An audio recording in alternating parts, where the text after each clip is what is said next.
Selamat siang anak-anak, selamat berjumpa lagi pada mapel C3 Agribisnis Tanaman Pangan dan Hortikultura.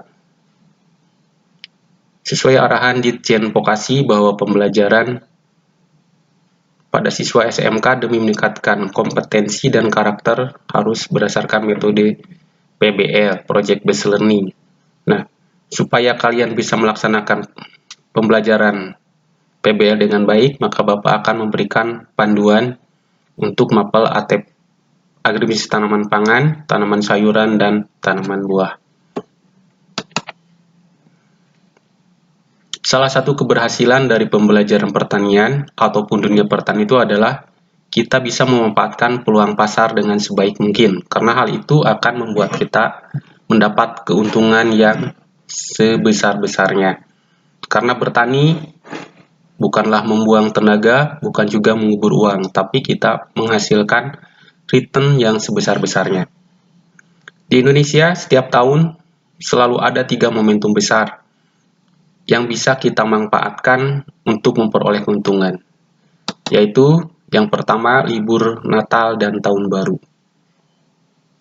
Seperti kita ketahui bahwa kenaikan harga sayuran dimulai tepat seminggu sebelum libur Natal, mulai dari tomat dan cabai yang sekarang tetap pedas.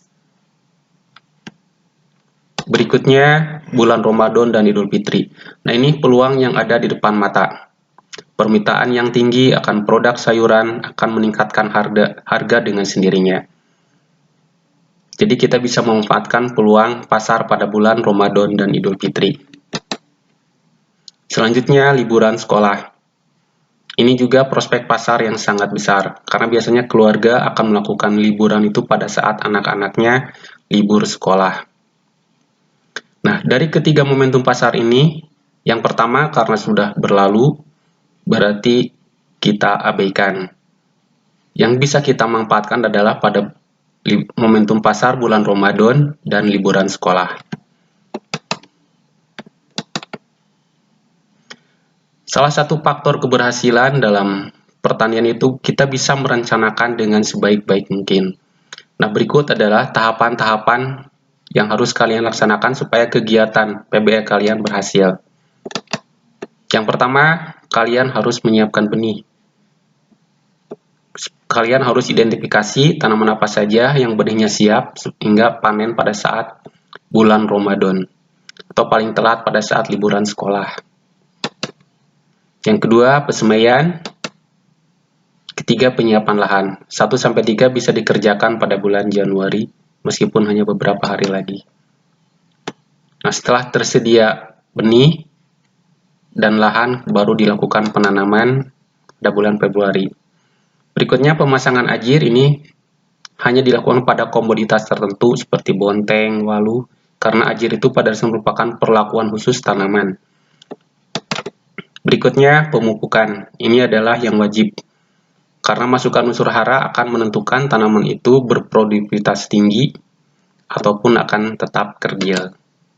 Selanjutnya, pengairan. Karena sekarang musim hujan, berarti pengairan bisa kalian abaikan, artinya mengurangi biaya. Nah, ini yang harus kalian intensitasnya tingkatkan, itu pengendalian OPT. Terutama pada musim penghujan, berarti penggunaan fungisida yang bakal tinggi dan juga penggunaan kaptan. Selanjutnya, panen. Nah, ini adalah peluang kalian mengisi pundi-pundi uang kalian. Setelah kalian menyimak video ini, maka penugasan yang harus kalian kerjakan sebagai berikut. 1.